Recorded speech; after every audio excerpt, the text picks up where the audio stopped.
Hello बच्चा लोग। तो हम लोग आज इस वीडियो में देखने वाले हैं एक महत्वपूर्ण अपक्रिया रायमर टीमन अपक्रिया के बारे में कि रायमर टीमन अपक्रिया क्या है। ये बोर्ड एग्जाम की दृष्टि से काफ़ी महत्वपूर्ण है, तो इसे आप ध्यान से देखिए और ये हो सकता है इस बार एग्जाम में जरूर आए। और यदि इससे पहले आप ल्यूकास परीक्षण के बारे में, सीमट अपक्रिया के बारे में, या फिर स्टरीकरण या फिर क्लोरोफॉर्म बनाने की प्रयोगशाला विधि जो अति महत्वपूर्ण है बोर्ड एग्जाम की दृष्टि से, नहीं देखें तो उसे आप जरूर देख लीजिए। और दूसरी बात, यदि आप पहली बार हमारे चैनल पर आए तो प्लीज़ सब्सक्राइब कर दें और वीडियो पसंद आए तब लाइक कीजिएगा। तो आइए हम लोग इसको पढ़ते हैं, थोड़ा सा समझते हैं।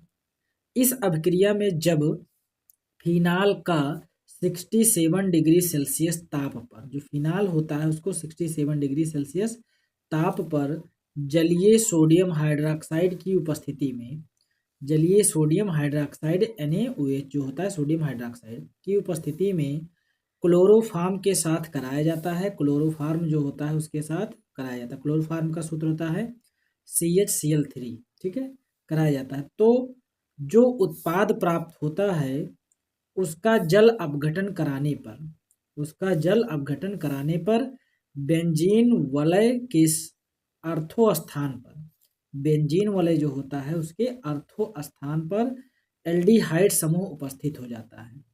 इसको थोड़ा सा पहले समझिए फिर आगे थोड़ा सा पढ़ते हैं। यहाँ पर देखिए, सबसे पहले हमने क्या लिया है, फिनाल लिया है। फिनाल का हमने क्या किया, 67 डिग्री सेल्सियस पर क्लोरोफॉर्म के साथ अपक्रिया कराया है, CHCl3। क्लोरोफॉर्म के साथ अपक्रिया कराने पर हमको एक उत्पाद मिला, यहाँ पर बेंजीन वलय ONa और CHCl2। यदि आप इसका नाम जानते हैं तो कमेंट में ज़रूर आप डालिए इसका नाम क्या होगा, ठीक है।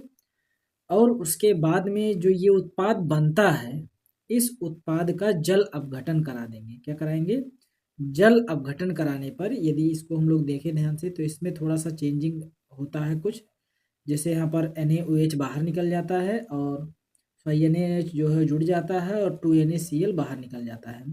तो उससे जो हमको मिलता है वो हमारा बनता है NaO और उसके बाद में CHOH, ठीक है, ये वाला उत्पाद बनता है। इसका हम लोग जल अपघटन करा देंगे, मतलब जल को बाहर निकाल देंगे। जल को बाहर निकालने पर ये जो हमको प्राप्त होता है, ये जो हमको प्राप्त होता है, यहाँ पर अगर ध्यान से देखें तो हम लोग को अर्थो पोजीशन पर एल्डिहाइड समूह दिख रहा है। क्या दिख रहा है, एल्डिहाइड समूह। तो वही हमने यहाँ पर लिखा है कि क्लोरोफॉर्म के साथ कराएं तो उत्पाद प्राप्त होता है, जो भी उत्पाद प्राप्त होता है उसका जल अपघटन कराने पर, यानी कि वहां से जल बाहर निकाल देने पर, देखिए यहाँ पर क्या है, जल बाहर निकालने पर, जल अपघटन कराने पर बेंजीन वलय के अर्थो स्थान पर, बेंजीन वलय के अर्थो, ये होता है अर्थो, ये होता है मेटा और ये होता है पैरा। तो अर्थो स्थान पर क्या होता है, एल्डिहाइड समूह उपस्थित हो जाता है। अर्थो स्थान पर एल्डिहाइड समूह उपस्थित हो जाता है और मुख्य उत्पाद के रूप में अर्थो हाइड्रोक्सी बेंजल्डिहाइड की प्राप्ति होती है। और मुख्य उत्पाद के रूप में क्या होता है, अर्थो हाइड्रोक्सी बेंजल्डिहाइड, जो आपको नीचे दिखाया गया है यहाँ पर, अर्थो हाइड्रोक्सी बेंजल्डिहाइड। अब यहाँ पर बात ये आ रही कि यहाँ पर सर NaONa था और यहाँ पर H केवल लिखा हुआ है। यहाँ से जो Na होता है ये Na बाहर हो जाता है इसी वाली अपक्रिया में, लेकिन यहाँ पर हमने नीचे दिखाया है कि जो मुख्य उत्पाद बनेगा वो क्या बचेगा, OH और CHO बेंजीन के साथ। ये अर्थो पोजीशन पर होता है, अर्थो हाइड्रोक्सी बेंजल्डिहाइड, या इसी को कहते हैं सैलिसिलैल्डिहाइड। क्या कहते हैं, सैलिसिलैल्डिहाइड कहते हैं, ठीक है। तो ये हमारे बोर्ड एग्जाम की दृष्टि से काफ़ी महत्वपूर्ण था। इसके बाद में एक और भी हम लोग अपक्रिया को इसी में देखते हैं, सीमट अपक्रिया के बारे में। ये काफ़ी बार पूछा गया है तो इससे आप जरूर ध्यान से देखिए।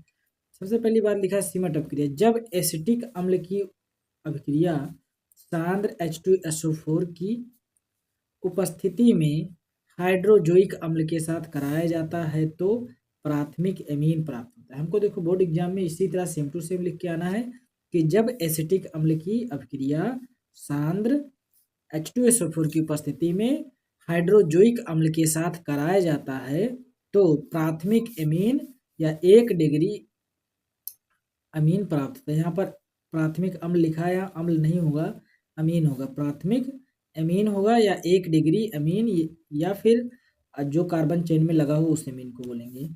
और यह अवक्रिया सिमट अवक्रिया कहलाता है, और यह अवक्रिया सिमट अवक्रिया कहलाता है। जैसे हम लोग देखेंगे यहाँ पर, ये जो हमारा CH3COOH इसे कहते हैं एसिटिक अम्ल, और ये जो है ये हाइड्रोजोइक अम्ल, जो हमने यहाँ पर लिखा था कि हाइड्रोजोइक अम्ल, ये है हाइड्रोजोइक अम्ल। जब इसका सांद्र H2SO4 की उपस्थिति में अवक्रिया कराया जाता है तो प्राथमिक एमीन बोलो, या यहाँ पर मेथिल ग्रुप जुड़ा है तो मेथिल एमीन, प्राथमिक एमीन प्राप्त होता है, प्लस में नाइट्रोजन गैस और कार्बन डाइऑक्साइड गैस प्राप्त होता है।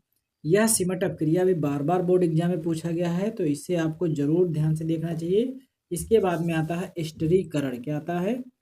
एस्टरीकरण। जब एसिटिक अम्ल की अपक्रिया एल्कोहल के साथ H2SO4, जब एसिटिक अम्ल जो होता है वही एसिटिक अम्ल CH3COOH की अपक्रिया एल्कोहल के साथ H2SO4 यानी कि सल्फ्यूरिक अम्ल की उपस्थिति में गर्म कराया जाता है तो एस्टर बनता है। क्या बनता है? एस्टर बनता है तथा जल प्राप्त होता है। एस्टर के साथ में जल प्राप्त होता है और यह अपक्रिया एस्टरीकरण कहलाता है। एस्टर के निर्माण की जो अपक्रिया होता है वही एस्टरीकरण कहलाता है। ठीक है, दोबारा एक बार समझ लो इसको। ये जो हमारा है ये CH3COOH है, एसिटिक अम्ल है। एसिटिक अम्ल का किसके साथ कराएंगे? एथिल एल्कोहल के साथ। कोई भी एल्कोहल, हमने कहा एल्कोहल, हमने यहाँ पर जो लिया है वो एथिल एल्कोहल है, C2H5OH, ethyl alcohol. Ethyl alcohol के साथ जब सांद्र H2SO4 की उपस्थिति में कराया जाता है तो यहाँ से जल बाहर, देखिए यहाँ पर OH और H2O बनाएगा, यहाँ बाहर चला जाएगा और बाकी ये आपस में जुड़ जाएंगे, CH3 C double bond, CH3 C double bond, ये वाला O इसके साथ जुड़ जाएगा ये, और C2H5, ये होता है एथिल एसीटेट। चाहे तो इसे एथिल एसीटेट बोलिए और चाहे एस्टर बोलिए। एस्टर में खासियत यही होती है कि एक तरफ R होता है और दूसरे तरफ R होता है और बीच में एक ऑक्सीजन होता है, तो उसे हम लोग क्या कहते हैं? एस्टर कहते हैं। क्या कहते हैं? एस्टर कहते हैं। एस्टर में ये जो एस्टर है, इस एस्टर का नाम है एथिल एसीटेट। और यदि अब आपको वीडियो पसंद आ गया हो तो प्लीज़ चैनल को सब्सक्राइब कर दीजिए और वीडियो को लाइक कर दीजिए। फिर से दोबारा, यदि नहीं अभी तक आप किए हैं सब्सक्राइब तो प्लीज़ सब्सक्राइब कर दें, इसमें आपका कोई नुकसान नहीं होने वाला है। फिर मिलते हैं हम लोग अगले वीडियो में क्लोरोफॉर्म बनाने की प्रयोगशाला विधि। ठीक है, ये काफ़ी महत्वपूर्ण वीडियो है तो इसे आप जरूर देखें।